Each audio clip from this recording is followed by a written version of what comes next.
Hello everyone, this is Chandana, lecturer in Geology Department, DNR College, Bhimvaram. In this video, we have discussed about the classification of mineral deposits, that is simply known as Bateman classification. So previous వీడియోలో మీరు economic mineral అంటే ఏంటి, mineral డిపాజిట్కి economic mineral డిపాజిట్కి ఉన్న difference ఏంటి, or deposit అంటే ఏంటి, ఇవన్నీ కూడా నేర్చుకున్నారు. సో ఈ వీడియోలో ఏంటంటే ఈ మినరల్ డిపాజిట్స్ అనేవి ఎన్ని టైప్స్ ఉంటాయి based on their origin. So వాటిలో అవి ఫామ్ అయ్యే ప్రాసెస్ని బట్టి ఎన్ని టైప్స్ కింద డివైడ్ చేశారు, వాటిలో సబ్ డివిజన్స్ ఏంటి, వాటికి ఎగ్జాంపుల్స్ ఏంటి అనేది తెలుసుకుంటారు. సో జనరల్గా మినరల్ డిపాజిట్స్ అనేవి మనకి 2 కేటగిరీస్ ఉంటాయి. ఫస్ట్ వన్ వచ్చి primary or hypogene deposits. So primary or hypogene deposits అనేవి ఏంటంటే ఇవి మనకి టెంపరేచర్ అండ్ ప్రెషర్ కండిషన్స్ వల్ల అండ్ మ్యాగ్మాటిక్ యాక్షన్స్ వల్ల ఎక్కువ డెప్త్లో ఫామ్ అవుతాయి. సో ఇలాంటి వాటిని ప్రైమరీ ఆర్ హైపోజిన్ డిపాజిట్స్ అంటారు. So these are formed at depth by magmatic action, ascending solutions, heat and pressure. The second category is secondary or supergene deposits. ఇవేంటంటే first కేటగిరీకి opposite. So first కేటగిరీలో మనకి mineral deposits అనేవి ఎక్కువ డెప్త్లో form అవుతాయి. So second కేటగిరీలో ఏంటంటే మినరల్ డిపాజిట్స్ అనేవి సర్ఫేస్కి దగ్గరగా ఫామ్ అవుతాయి due to action of weathering, descending solutions and surface water. So the secondary or supergene deposits are formed at or near the surface by the action of weathering, descending solutions and surface water. So these two types of mineral deposits are generally classified according to their mode of origin. So దీన్ని base చేసుకుని మనకి 19th సెంచరీలో చాలామంది సైంటిస్టులు different క్లాసిఫికేషన్స్ని propose చేశారు. So అందులో కొన్ని ఏంటంటే నిగ్లీ కానీ, లిండ్గ్రీన్ కానీ, స్టాంటన్ కానీ, గిల్బర్ట్ అండ్ పార్క్ కానీ. సో వీళ్ళు ప్రపోజ్ చేసిన క్లాసిఫికేషన్ ఏంటంటే మినరల్స్ వాటిని ఆరిజిన్ని బేస్ చేసుకుని క్లాసిఫై చేశారు. సో దాని తర్వాత 1940-50 మధ్యలో ఎలెన్ బేట్మెన్ అనే సైంటిస్ట్ సో ఈ మినరల్స్ని వాటి ఆరిజిన్ని బేస్ చేసుకుని అవి ఫామ్ అయ్యే ప్రాసెస్లన్నింటినీ కూడా తీసుకుని ఒక క్లాసిఫికేషన్ అనేది ప్రపోజ్ చేశారు. దాన్నే బేట్మెన్ క్లాసిఫికేషన్ అంటాం. సో దీంట్లో ఏంటంటే మనకి మేజర్ ప్రాసెస్లన్నీ కూడా తీసుకోవడం వల్ల వరల్డ్ వైడ్గా కూడా ఎక్కువ యూస్ చేస్తున్న క్లాసిఫికేషన్ ఇది. సో ఈ బేట్మెన్ క్లాసిఫికేషన్లో మనకి టోటల్గా 11 ప్రాసెస్లు ఉంటాయి. ఫర్దర్గా వాటిని మళ్ళీ సబ్ డివిజన్స్ కింద డివైడ్ చేశారు. ఎలా అంటే వాటిని డిపోజిషన్ జరిగిన దాన్ని బట్టి, వాటిలో టెంపరేచర్ అండ్ ప్రెషర్ కండిషన్స్ని బట్టి కూడా ఈ 10 ప్రాసెస్ని మళ్ళీ సబ్ డివిజన్స్ కింద డివైడ్ చేశారు. సో మేజర్గా మనకి ఇందులో 10 కేటగిరీస్ ఉంటాయి. ఫస్ట్ వన్ వచ్చి magmatic concentration, high temperature and pressure conditions ఉంటాయి. సెకండ్ వన్ వచ్చి సబ్లిమేషన్ అండ్ థర్డ్ వన్ వచ్చి కాంటాక్ట్ మెటసోమాటిజం. ఫోర్త్ వన్ వచ్చి hydrothermal process. Fifth one sedimentation. Sixth one bacterial process. Seventh one submarine and volcanic process. Eighth one వచ్చి evaporation.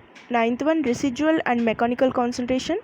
10th one oxidation and సూపర్జీన్ enrichment and the last one is metamorphism. So ఈ క్లాసిఫికేషన్ని Bateman 1940-50 మధ్య propose చేశారు. తర్వాత దీన్ని Jensen అనే scientist 1981లో modify చేశారు. These are the process and their sub divisions.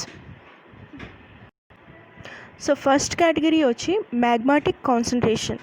ఇందులో మనకి 2 టైప్స్ ఆఫ్ సబ్ డివిజన్స్ ఉన్నాయి. ఫస్ట్ వన్ వచ్చి early magmatic and second one వచ్చి late magmatic. Early magmatic deposits అనేవి మనకి మ్యాగ్మా క్రిస్టలైజేషన్ జరుగుతున్నప్పుడు ఫామ్ అయ్యే డిపాజిట్స్ అన్నమాట. సో ఈ లేట్ మ్యాగ్మాటిక్ డిపాజిట్స్ ఏంటంటే after crystallization of magma.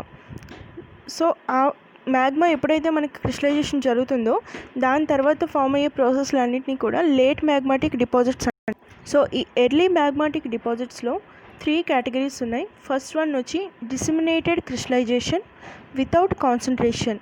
The second category is segregation. Third one is injection. So ఈ వీడియోలో మనం ప్రెజెంట్ క్లాసిఫికేషన్స్, దాంట్లో ఉన్న different types of process and వాటికి ఎగ్జాంపుల్స్ మాత్రమే నేను డిస్కస్ చేస్తాను. నెక్స్ట్ వీడియోలో ఒక్కొక్క ప్రాసెస్ గురించి నేను డీటెయిల్గా ఎక్స్ప్లెయిన్ చేస్తాను.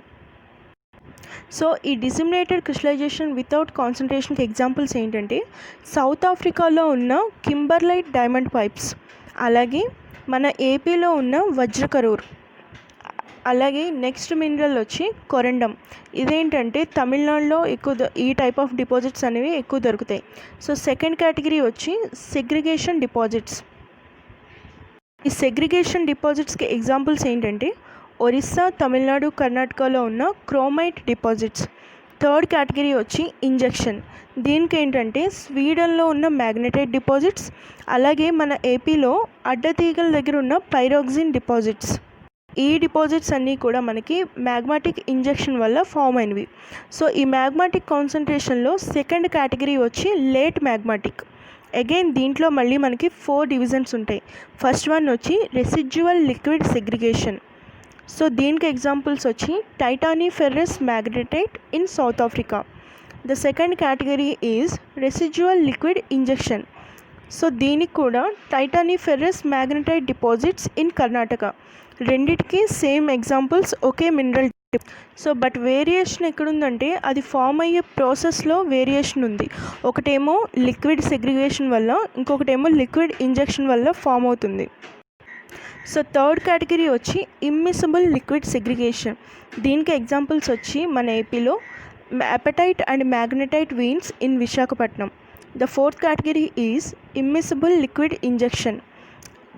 Examples nickel, copper, sulphide deposits of South Africa. So ఈ క్లాసిఫికేషన్ ఆఫ్ మినరల్ డిపాజిట్స్లో సెకండ్ కేటగిరీ వచ్చి సబ్లిమేషన్. దీంట్లో మనకి సబ్ డివిజన్స్ ఏమీ లేవు. వీటికి ఎగ్జాంపుల్స్ ఏంటంటే ఇటలీలో ఉన్న sulphur deposits. So third category వచ్చి మనకి కాంటాక్ట్ మెటసోమాటిజం. దీనికి ఎగ్జాంపుల్స్ ఏంటంటే oxides, magnetite, hematite, graphite, gold deposits. So next category వచ్చి హైడ్రోథర్మల్ ప్రాసెస్. ఈ ప్రాసెస్లో మనకి మెయిన్గా 3 సబ్ డివిజన్స్ ఉన్నాయి. అవేంటంటే వాటి temperature and pressure conditions base చేసుకుని డివైడ్ చేస్తుంది. ఫస్ట్ వన్ వచ్చి హైపోథర్మల్ డిపాజిట్స్. వీటికి high pressure and temperature conditions ఉంటాయి. సో టెంపరేచర్ రేంజెస్ వచ్చి మనకి 300 నుంచి 500 డిగ్రీస్ మధ్యలో ఉంటుంది. సో వీటికి ఎగ్జాంపుల్స్ వచ్చి మనకి కోలార్లో ఉన్న గోల్డ్ డిపాజిట్స్, అలాగే కర్ణాటకలో ఉన్న copper deposits. So second category వచ్చి మీసోథర్మల్ డిపాజిట్స్. వీటిలో ఏంటంటే టెంపరేచర్ అండ్ ప్రెషర్ కండిషన్స్ అనేవి మనకి మోడరేట్గా ఉంటాయి. సో 200 నుంచి 300 డిగ్రీస్ మధ్యలో ఉంటుంది. వీటికి ఎగ్జాంపుల్స్ వచ్చి మన ఏపీలో gold and quartz veins in Ramagiri, అలాగే lead and zinc deposits in Guntur. అలాగే లాస్ట్ కేటగిరీ వచ్చి ఎపిథర్మల్ డిపాజిట్స్. దీంట్లో టెంపరేచర్ అండ్ ప్రెషర్ కండిషన్స్ అనేవి చాలా తక్కువగా ఉంటాయి, బిలో 200 ఉంటాయి. వీటికి ఎగ్జాంపుల్స్ వచ్చి gold deposits of Argentina and Chile. The next category is bacteriogenic deposits. So దీనికి ఎగ్జాంపుల్స్ ఏంటంటే మనకి ఈ సీ ఫ్లోర్ రిడ్జెస్లో ప్రెసిపిటేషన్ వల్ల ఫామ్ అయిన ఐరన్ ఆక్సైడ్ డిపాజిట్స్. సో ఇవి bacteriogenic deposits. Next category is submarine volcanism. So దీనికి ఎగ్జాంపుల్స్ వచ్చి అరేబియన్ ఓషన్లో ఉన్న polymetallic nodules. Next one is residual and mechanical concentration. ఇందులో మనకి 2 టైప్స్ ఆఫ్ సబ్ డివిజన్స్ ఉన్నాయి. ఫస్ట్ వన్ వచ్చి residual concentration and second one వచ్చి mechanical concentration placers. So first residual కాన్సన్ట్రేషన్కి ఎగ్జాంపుల్స్ ఏంటంటే bauxite and laterite deposits of east coast of India.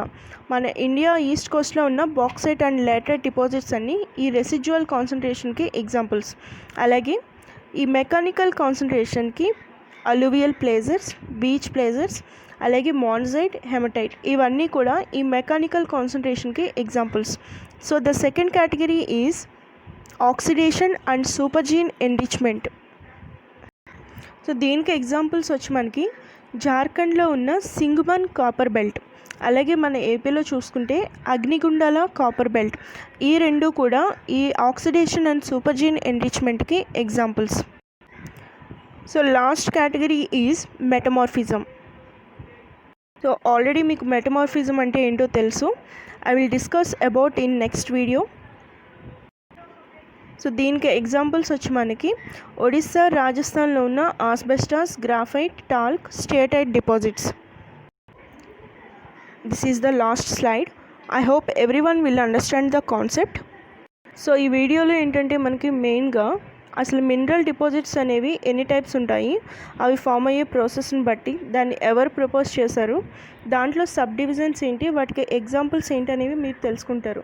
Next వీడియోలో ఈ క్లాసిఫికేషన్లో ఉన్న ఒక్కొక్క ప్రాసెస్ గురించి మనం డీటెయిల్గా ఎక్స్ప్లెయిన్ చేద్దాం. Thank you.